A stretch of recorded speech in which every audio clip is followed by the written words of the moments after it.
நம்மகிட்ட சமர்ப்பணம் பண்ணிட்டு ஒரு தொண்டனுக்கு தொண்டனா ஒரு ஆண்டானுக்கு அடிமை சேவகம் பண்ண மாதிரி சேவகம் பண்ண வந்தானே இந்த லக்ஷ்மணன். இப்ப ஏற்பட்ட ஒரு கைங்கரிய பானுவை பார்த்து அவன் மனசு என்ன வேதனைப்படுங்கிற எண்ணம் கூட இல்லாம அவனை ஹே சீதா லக்ஷ்மணான்னு அந்த மாரிசமான் சத்தம் கொடுத்த உடனே அதே லக்ஷ்மணனை பார்த்து நீ போறியா இல்லையா, நீ நிக்கிற நிலைமை சரியில்லை என்று அவன் ஒழுக்கத்தை குறை சொல்லி பேசுவதை போல சீதை பேசினாள். அவ என்னென்ன வார்த்தை லக்ஷ்மணனை பார்த்து பேசியிருப்பாளோ அது 10 மடங்கா இப்ப திரும்பி வந்து 10 மடங்கா இப்ப ராமர் கிட்ட இருந்து சீதைக்கு திரும்பி வந்துட்டு. அதனாலதானே சொல்லிட்டாங்க, அனாச்சாரமா அவர் சொல்ல பேசிடக்கூடாது. பேசிட்டோமானா அது எங்கேயாவது சுத்திக்கிட்டு பழையபடி நமக்கு கூட கொஞ்சம் வலுவோட வந்து நம்ம மேல பாயும். வார்த்தையினுடைய வலிவு அப்படி. தவறா ஒருத்தன் பேசிட்டான், அவனுக்கு வாழ்க்கையில் ஒரு சந்தர்ப்பம் வரும். என்ன தெரியுமா, தான் தவறாக சொன்னதை திருத்தி சொல்வதற்கு ஒரு சந்தர்ப்பம் இறைவன் கொடுப்பான். தவறான சொற்கள் அதனால்தான் பிரயோகம் பண்ணக்கூடாது என்று வைத்தார்கள். இப்ப சொன்னாலே நீ நிக்கிற நிலைமை சரியில்லை என்றால் நின்ற நின் நிலைமை நெறிச்சன்று என்றாள். ஒரு ஒழுக்கசீலனான அந்த லக்ஷ்மணன் அந்த வார்த்தையை கேட்டு எப்படி துடிச்சிருப்பான் பாருங்க. அப்பதான் கம்பன் எழுதிட்டான், பணத்துக்கு போகும்போது சீதை உனக்கு அண்ணி இல்லப்பா, சீதை உனக்கு தாய். தாயின்னு நினைச்சுக்கிட்டா அம்மா பேசுற எதுவுமே குத்தம் இல்லைன்னு சமாதானம் பண்ணிட்டு அவன் போயிட்டான். அதையே வேற ராமாயணத்துல எழுதுனாங்க. அம்மா தான் கம்பன் எழுதல, வேற ராமாயணங்கள்ல எழுதுனாங்க. எங்க அம்மா சொன்னா காட்டுக்கு போறேப்பா, சீதை உனக்கு இனிமே அண்ணி கிடையாது, உன்னோட அம்மா அப்படின்னு. நான் காட்டுக்கு வரும்போது எங்க அம்மா சுமத்ரா தேவி சொன்னா, லக்ஷ்மண மனசுல நினைச்சான்னு ராமாயண காவியத்தை எழுதுகிற ஏனைய கர்த்தாக்கள் எழுதுனாங்க. எங்க அம்மா சொன்னா சீதை உனக்கு தாயின்னு சொன்னா, எங்க அம்மா சீதை எனக்கு தாயின்னு சொன்னதுனால நான் எப்பவும் சீதா தேவியார பார்க்கும்போது சீதா தேவியார இவ்வளவு நாளைக்கும் எங்க அம்மா சுமத்ரா தேவி மாதிரி நினைச்சேன். சீதா தேவியார இவ்வளவு நாளும் ஸ்ரீ ராமச்சந்திர மூர்த்தியோட அம்மா என்னுடைய தாயார் கௌசல்யா தேவியார் மாதிரி நினைச்சேன். ஆனா இன்னைக்கு என்ன, சீதா தேவி கைகேகி மாதிரி பேச ஆரம்பிச்சுட்டாளி மனசுல நினைச்சானா. இன்னைக்கு பேசுற பேச்சு கௌசல்யா பேசுற பேச்சு மாதிரி இல்லையே, சுமித்ரா பேசுற பேச்சு மாதிரி இல்லையே, கைகேகி பேசுற பேச்சு மாதிரி இல்லையா இருக்குன்னு நினைச்சானா லக்ஷ்மணன். அப்புறம் நினைச்சானா அவங்களும் எனக்கு அம்மா தானே, சரி இதுல ஒன்னும் பேதம் பார்க்க வேண்டாம், அவன் போயிட்டான். ஆனா செய்திய போய் ராமனிடத்துல சொன்னான் பாருங்க, சீதை என்ன இப்படி பேசினாள், வேற வழி இல்ல நான் வந்தேன்னு சொன்னான். அப்போ ராமர் அப்படியா பேசினான்னு கேட்கல, நீ வந்தது தவறுன்னார். அப்படியா பேசினாள்னு கேட்கலாம், ஆனா மனசுக்குள்ள இருக்கு சீதை பேசினது. அது அப்ப லக்ஷ்மணன் இடத்தில் காட்டிக் கொள்ளவில்லை, ஆனா மனசுலயே ராமனுக்கு இருக்கு. இப்படி சொல்லிருக்கலாமா, ஒரு கைங்கரிய பானுவை பார்த்து, ஒரு தியாகசீலனை பார்த்து, ஒரு ஒழுக்கசீலனை பார்த்து நீ நிக்கிற நிலைமை சரியில்லைன்னு சொல்லிருக்கலாமா சீதை என்பது ராமனின் மனதின் அடியாளத்தில் இருந்தது.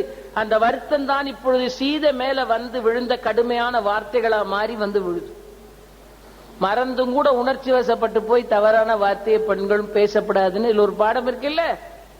அதுக்கு மேல நெருப்ப மூட்டுன்னு அவ சொன்ன உடனே இவன் கஞ்சாட காட்டினான் ராமன். ஏன் என்றால், இந்த சீதா தேவி நீ இந்த இடத்த விட்டு அசைய போறியா இல்ல கோதாவரி நதி தீரத்துல எரிஞ்சுக்கிட்டு இருக்கிற நெருப்புல போய் விழவான்னு கேட்டால.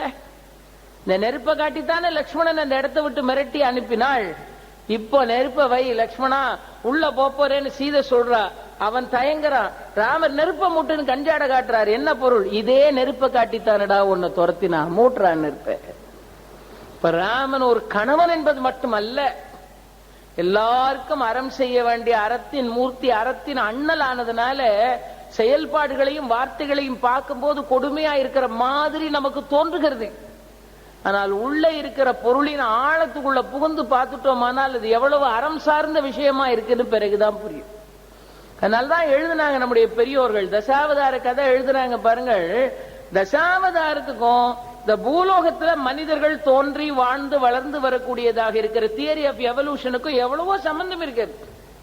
மாணிக்கவாசகர் பாடுறார் திருவாசகத்துல, சிவபுராணத்துல புல்லாய் பூடாகி புழுவாகி மரமாகி பல்விரிகமாய் பறவையாய் பாம்பாய் கல்லாய் மனிதராய் பேயாய் கணங்களாய் பல அசுரராய் முனிவராய் தேவராய் செல்லான் என்ற தாவர ஜங்கமத்துள் எல்லா பிறப்பும் பிறந்து இழைத்தேன் எம்பெருமான், மெய்யே உன் பொன்னடிகள் கண்டு இன்று வீடுற்றேன் அப்படின்னு எழுதுறார் Manikkavasagar. The theory of evolution, Darwin's theory of evolution என்கிறார்களே, ஜீவராசிகள் எப்படி பூமியில அப்படியே தோன்றி வளர்ந்து வளர்ந்து வந்து கடைசியில மனுஷனா வந்துச்சுன்னு எல்லாம் எழுதுகிறார்கள் இல்ல. அப்ப இந்த அறிவியல் வல்லுநர்கள் எல்லாம் சொல்றாங்க, ஆகாசத்தில் இருக்கிற சூரியன் தான் வெடித்து பூமியில விழுந்தான், அதுல இருந்துதான் நீர்ப்பரப்பும் நிலப்பரப்பும் வந்தது என்றுதானே உலகத்தின் தோற்றத்தை அறிவியல் வல்லுநர்கள் குறிப்பிடுகிறார்கள். அப்ப ஜீவராசிகள் முதல்ல எங்க இருந்து தோன்றியது? ஆகாசத்தில் இருக்கக்கூடிய சூரியனின் ஒரு பகுதி வெடித்து கீழே விழுந்து நீர்ப்பரப்பாகவும் நிலப்பரப்பாகவும் ஆகும்போது அந்த நீருக்குள்ள இருந்துதான் ஜந்துக்கள் தோன்றுகிறது. தசாவதார கதை அதுதான். அந்த பரிணாமம் தான் தசாவதாரம். முதல்ல மச்சாவதாரம் தான் எடுத்தார் மகாவிஷ்ணு, நீருக்குள்ள இருக்கிற பிராணியா இருந்தார். அதுக்கு அடுத்து ஒரு சின்ன வளர்ச்சி வருகிறது, ஒரு பரிணாமம். என்ன? தண்ணீர்லயும் இருக்கும் தரையிலையும் இருக்கும். தண்ணீர்லயும் இருக்கும் தரையிலையும் இருக்கும். இரண்டாவது அவதாரம் அதான ஆமை கூர்மாவதாரம். மச்சாவதாரம் எடுத்தார், தண்ணியில மட்டும்தான் இருக்கும். மீன் தண்ணியை விட்டு பிரிஞ்சு வந்துட்டா உயிர் போயிடும். இரண்டாவது அதை விடவும் ஒரு பரிணாமம், தண்ணீரிலும் இருக்கும் தரையிலும் இருக்கும் ஆமை கூர்மாவதாரம். மூணாவது ஒரு அவதாரம் எடுக்கிறார், வராக அவதாரம். பூமியை கூட துளைத்து கொண்டு உள்ளே போய் தூக்கி நிறுத்துகிற ஆற்றல் உடைய வராக அவதாரம் என்று படிக்கிறோமே, தண்ணீருக்குள்ள இருக்கக்கூடிய நிலத்திற்கு அடியிலேயும் போய் துளைத்துக் கொண்டு பூமியை தூக்கி நிறுத்துகிற வராக அவதாரம் என்கிற மூணாவது அவதாரம்.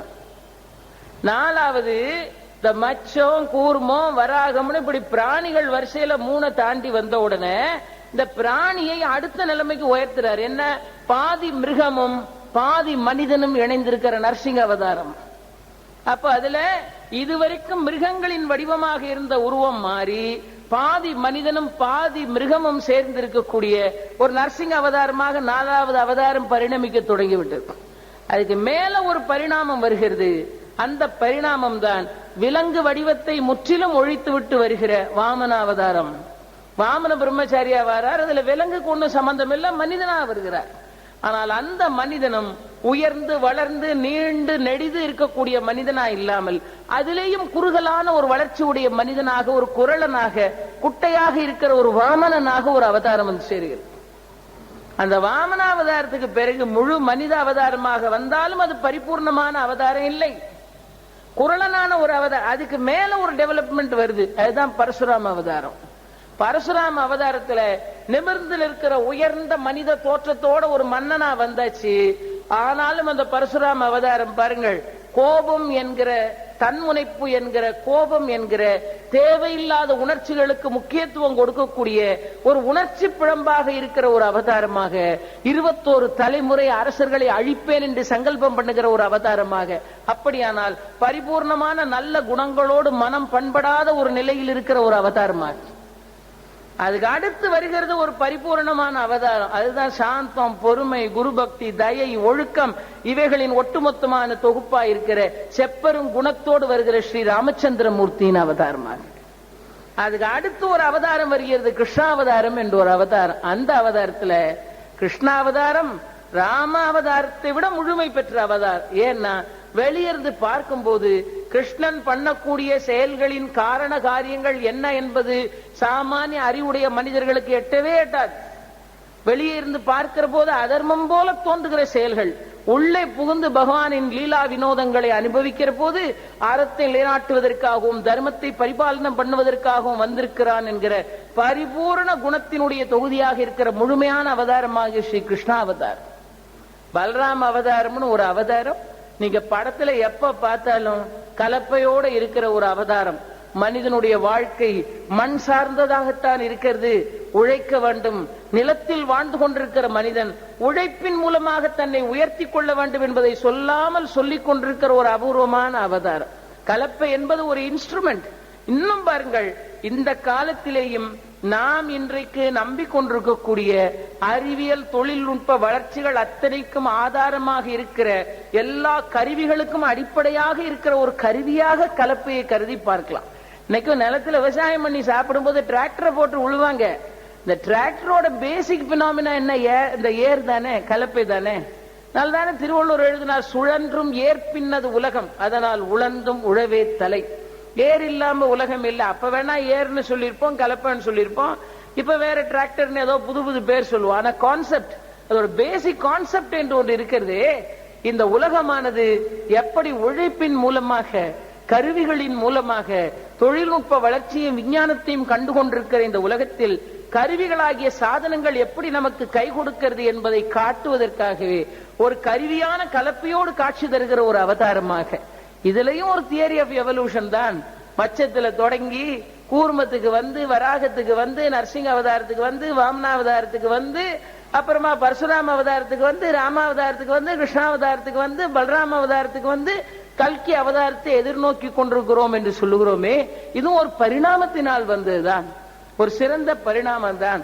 தசாவதார கதையுமே நம்முடைய அறிவியல் வல்லாளர்கள் எதை சொல்லி வைத்திருக்கிறார்களோ அதைத்தான் நம்முடைய அபூர்வமான அருள் நூல்களில் அந்த காலத்திலேயே சொல்லி வைத்தார்கள். பரிபூர்ணமான குணசௌந்தரியமுடையவனாக இருந்த ஒரு அபூர்வமான அவதார நாயகனாக இருந்தவன் ஸ்ரீராமபிரான். இதனால ரொம்ப அருமையாக சொல்லி வைத்தார்கள். பார்க்கும் போது அறம் பிறழ்ந்த செயலை போலவும் மனிதர்களின் செயல்பாடுகளோடு இணைத்து வைத்து பார்க்கும் போது சற்று சஞ்சலத்தை உண்டாக்கக்கூடியவைகளைப் போலவும் நமக்கு தோற்றம் அளித்தால் கூட உள்ள புகுந்து நடைபெறுகிற செயல்களின் உட்கருத்து என்ன என்று சிந்தித்து பார்க்கும் போது ஒரு கணவனாக மட்டும் அல்லாமல் ஒரு தலைவனாகவும், ஒரு பொறுப்புடைய அறத்தை நிலைநாட்ட வேண்டிய ஒரு அவதார புருஷனாகவும், நீதியை நிலைநாட்ட வேண்டிய ஒரு அவதார நாயகனாகவும் பகவான் தன்னை நிரூபித்து காட்ட வேண்டிய நிலை அவருக்கு இருந்தது என்பதனால் இத்தனை விமர்சனங்களுக்கும் இடம் கொடுக்கக்கூடிய அந்த அக்னி பிரவேசமானது நிகழ்ந்தது. அக்னி பகவான் உள்ளிருந்து வெளியே ஓடி வந்து சாட்சி சொல்லுகிறான். அக்னி பகவான் சொன்னான், அழிப்பில்லாத சாட்சியா இருக்கிற அக்னி பகவான் சொன்னான், ராமா அக்னிக்குள்ள சீதை புகுந்தாள். வெளியே வந்த அக்னி பகவான் சொன்னான், ராமா எல்லாரையும் சுட்டெரித்து தான் எனக்கு பழக்கம், சூடு எப்படி இருக்கும் தெரியாது, இந்த கற்பு தழலை எனக்குள் இறக்கி விட்டாயே, என்னால் தாழ முடியவில்லையே என்று அக்னி பகவான் ஓடி வந்து சாட்சி சொல்லு. அவன் ஓடி வந்து சாட்சி சொன்னான், சீதா தேவி கள்ளாடும் மணமலர்களில் ஒன்று கூட கருகாமல் அப்படியே அக்னிக்குள்ளிருந்து பூத்த புது மலராக வெளியே வந்தாள். வான்லோக நாயகனான அந்த ஈசனே வந்து சொன்னான், ராமபிரானை தேற்றுகிறான். ஈசனே வந்து சொன்னான் சீதையின் பெருமைகளை. கம்பன் எழுதினான், 14 ஆண்டுகளுக்கு முன்னால போனானே அந்த தசரத வள்ளல் வந்தான், பூலோகத்துக்கு இறங்கி வந்து சீதா தேவியாரை தேற்றுகிறான். பெண்ணே கவலைப்படாதே, தங்கத்தை தூக்கி அக்னியில போட்டு புடம் போடுகிறார்கள் என்றால், ஐயோ தங்கத்தை நெருப்புல போட்டாங்களேன்னு கதர்வார் உண்டா? தங்கத்தை எடுத்து நெருப்புல போட்டா கண்ணுக்கு தெரியாத மாசு அதுல இருந்தாலும் நீங்கி பொன்னானது புடம் போடப்படுவதற்காக அக்னியில போடுகிறார்கள். நீ ஏற்கனவே தங்கத்தை போன்ற சிறப்பும் பெருமையும் உடையவள், உன்னுடைய பெருமையானது இன்னும் உலகிற்கு ஒளிர தெரிய வேண்டும் என்பதனால் நடந்த சோதனை. ஆகவே இது ராமன் ஐயப்பாட்டினால் செய்தது அல்ல என்று தசரதனே வந்து தேற்றுகிறான். அக்னி பகவான் சாட்சி சொன்னான், சிவபெருமான் வந்து சொல்லுகிறார். ஆனாலும் படிக்கும் போது நம்ம மனசு நினைக்குது, இத்தனை பேர் சொன்னாங்க விடுங்க, சொல்ல வேண்டியவர் சொல்லணுமா இல்லையா? சொல்ல வேண்டியவர் ஒரு வார்த்தை சொல்லணுமா இல்லையா? அவர் சொன்னதா ஒரு இடம் கூட காட்டலையா? சொல்லிட்டா தான் கவிதையினுடைய முடிவு அந்த இடமா ஆகி போகுமே.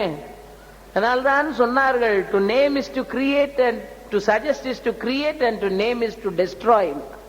எல்லாத்தையும் சொல்லி முடிச்சுட்டா அதுக்கு மேல வளர்ச்சி இல்லை. இல்லை இவ்வளவு நாம யோசிக்க முடியுமா? இதுக்கு மேல இது இப்படித்தான் என்று சிந்திக்க விடாமல் கொண்டு போவதுதானே உயர்ந்த கவிதை. நாம் இவ்வளவு விமர்சனம் பண்றதுக்கு இடம் கொடுத்து எழுதுகிறான் பாருங்கள் கம்பன், அதுதானே உயர்ந்த கவிதை. என்ன என்ன என்ன என்ன என்று இன்னும் சிந்திக்கும்படியாக உள்ள இருந்து புடம்போட்ட தங்கமாக சீதை வந்து எழுந்து நின்றாள். அந்த லங்காபுரியில ராவணன் மாண்டு போன பிறகும் சீதா தேவியாருக்கு என்று இப்படிப்பட்ட ஒரு சோதனை அங்கே காத்து இருந்தது. அந்த சோதனையை முடித்துக் கொண்ட பிறகுதான் சீதை அழைத்து கொண்டு வர வேண்டிய நிலைமைக்கு ராமன் ஏற்பாடு செய்தான். சீதை என்ன பாடுபட்டிருப்பாள், இவ்வளவு நடக்குது. இத்தனை வார்த்தைகளை ராமர் பேசுறார், சீதை அக்னியில இறங்க போறா. நம்ம கேட்போமே ஒரு கேள்வி, ஆஞ்சநேயர் பக்கத்துல தான் இருந்தார், ஆஞ்சநேயர் பக்கத்துல இருக்கார். படிச்சோன்னு நம்ம மேலோட்டமா கேட்டுருவோம், நான் தானே போய் பார்த்துட்டு வந்து ராமா உங்கள்கிட்ட சொல்லலையா இப்ப நீ இப்படி எல்லாம் கேட்கறியேன்னு இந்த ஆஞ்சநேயர் ஏன் கேட்காம இருந்தாரு? பக்கத்துல இருக்காரு, இவ்வளவு நடக்கும் போது பக்கத்துல இருந்தாரு. ஆமா நான் தானே இப்ப அசோகவனத்துல பார்த்தேன், என்ன விடவா ஒரு சாட்சி வேணும், இப்படி எல்லாம் பேசுகிறாயே, நான் பார்த்தவன் சொன்னதை நீ நம்பலையான்னு நாம இருந்தா கேட்டிருப்போம். ஆஞ்சநேயர் ஒரு வார்த்தையும் பேசல, பேசாம இருக்கார். ஏன் தெரியுமா?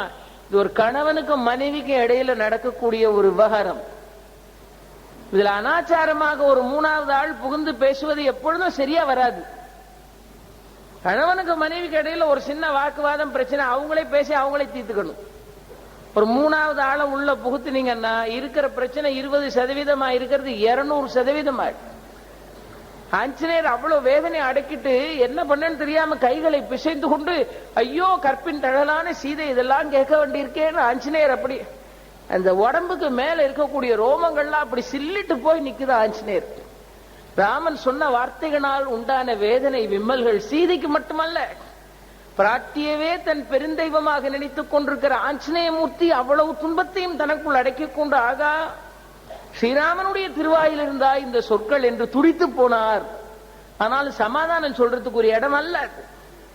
அத்தனை வேதனையும் அந்த உடம்புல இருக்கக்கூடிய ரோமங்களாக அப்படியே சிலிர்த்து நிற்கிறதாம், அவ்வளவு வேதனை என்று எழுதினார். மகான் அப்பய தீட்சிதரோட வரலாற்றை படித்திருப்பீர்கள். இப்படிப்பட்ட மகான்களுக்கு வேதனை வருத்தங்கள் ஏற்படுகிற போது இந்த மனசுக்குள்ள இருக்கிற வேதனை வருத்தம் பாருங்கள், உடல் உறுப்புகளின் மூலமாக வெளிவருகிறது. இல்ல மனசுக்குள்ள இருக்கிற பெரிய துன்பம் வேதனையா இருந்தா அதை வேறொரு பொருள்களில் சாத்தி கொஞ்ச நேரம் வைத்து விட்டு தங்களை ஆசுவாசப்படுத்திக் கொள்ளுகிற அந்த ஒரு ஞானமுடையவர்களாக மகான்கள் இருந்திருக்கிறார்கள். இந்த மனசுக்குள்ள கோபம் இருந்தா ராமர் மேல ராமரே இப்படி பண்ணிட்டாரு, ராமரே இப்படி பண்ணிட்டாருன்னு மனசு சஞ்சலப்படும்.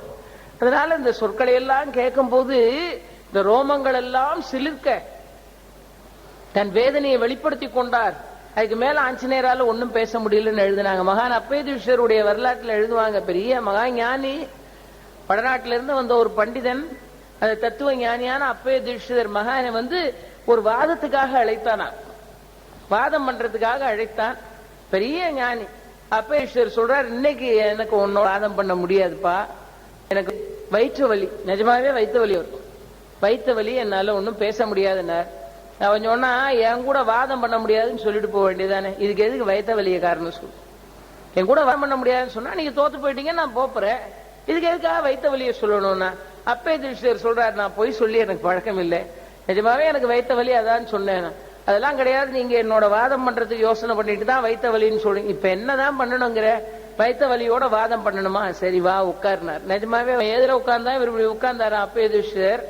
வயிற்று வலியோட வாதம் பண்ணணும், வயிறு வலிச்சுக்கிட்டே இருந்தா மனசு வாதத்துல போமா, என்ன செய்யலாம் பார்த்தாரா, பக்கத்துல இருந்து ஒரு துரும்பை எடுத்து அந்த வித்வானுக்கு முன்னால போட்டுட்டு, சரி நீ கேளு, நீ கேட்கறதுக்கு நான் பதில் சொல்லி வாதம் பண்றேன்னு பேசிக்கிட்டே இருந்தார்.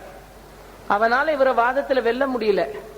இவர் சொன்னதை கேட்டுட்டு அவன் ஆச்சரியப்பட்டு போய், இவ்வளவு பெரிய மகான் தேவையில்லாம நாம வாத பிரதிவாதம் பண்ணிட்டோமேன்னு சொல்லி அப்பயதீஸ்வரோட திருவடியை பிடிச்சிட்டான். நான் உங்களோட ஞானத்தை சோதிக்கிறதுக்கு உங்களோட வாத பிரதிவாதம் பண்ணேன், நீங்க எப்பேற்பட்ட மகான்னு காலை பிடிச்சான்.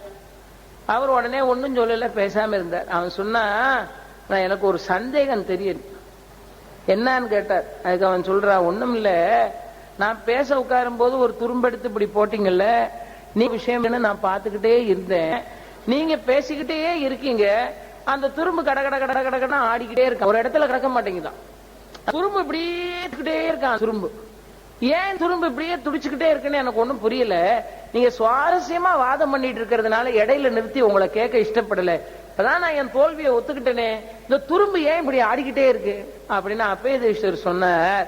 நான் தான் வாதம் பண்ண வரும்போதே உங்ககிட்ட எனக்கு வயிறு வலின்னு சொன்னேன், நீ நம்ப மாட்டேன்ட்ட, நான் போய் சொல்றேன்னு நினைச்சுக்கிட்டேன், வாதத்துக்கு பயந்து ஏதோ சொல்றேன்னு, நான் எவ்வளவோ சொல்லி பார்த்தேன், நீ கேட்கல, வேற எனக்கு ஒன்னும் வழி தெரியல, உன்னோட வாதம் பண்றதுக்கு மனசு ஓடுமா வயத்த வலிக்கும் போது, அதுதான் என்னோட வயத்த வலிய இந்த துரும்புக்கு மாத்திட்டேன், நான் துடிக்க வேண்டியதை இந்த துரும்பு இவ்வளவு நேரம் துடிச்சுக்கிட்டே கிடக்குது, அதான் என் வயத்த வலிய இந்த துரும்புக்கு மாத்திட்டு தான் நான் இவ்வளவு நேரம் உங்ககிட்ட வாதம் பண்ணிருக்கேன், இப்ப நான் வாதத்துல வென்று விட்டேன்னு சொல்லிட்ட பத்தியா, இப்ப துரும்புல இருக்கிற வேதனையை இவ்வளவு நேரம் அந்த துரும்பு நான் துடிக்கிறதுக்கு பதிலா துரும்பு துடிச்சு. அப்ப கேள்வி கேட்டவன் சொன்னா, இவ்வளவு ஆற்றல் உங்களுக்கு இருக்கே, உங்களோட வயிற்று நோவை எடுத்து அப்படியே ஒரு துரும்புக்கு மாற்றக்கூடிய ஆற்றல் உங்களுக்கு இருக்கே, அப்படிப்பட்ட நீங்க ஏன் அந்த வயிற்று வலியை நீங்களே போக்கிக் கொள்ள கூடாதுன்னு கேட்டான்.